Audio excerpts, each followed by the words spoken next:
Once upon a time in the peaceful village of Greenvale, there lived three close friends, Aryan, Vikram, and Neil. They were hard-working and full of dreams. One day, a wealthy landowner named Mr. Raymond called them and said, "I am giving each of you a piece of land and a bag of gold. How you use your time and this gift will decide your future." Aryan, the carefree one, smiled wide. "Life is meant to be enjoyed. Why save when we can live fully today?" He spent his gold on parties, travel, expensive gadgets, and luxury, believing pleasure was the real meaning of life. Vikram, the cautious one, clutched his bag tightly. "I can't risk losing everything. Better safe than sorry." He buried his gold under a tree, worked only enough to eat, and never invested or took any risk.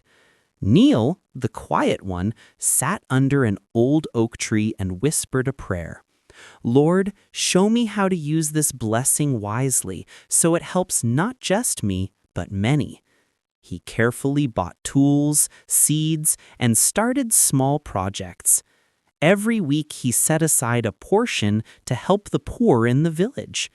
Months passed. Aryan's land turned into a party ground, overgrown with weeds. His gold vanished quickly.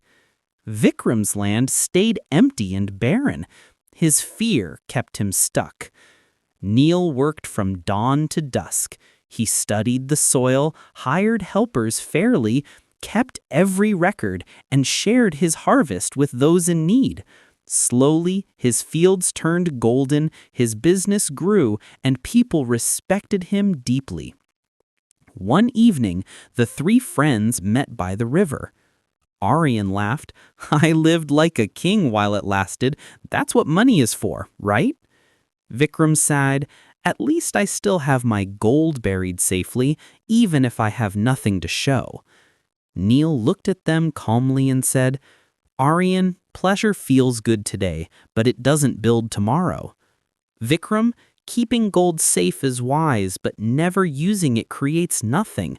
I used every day and every coin with purpose, not just for myself, but for others. That's real wealth. Years went by.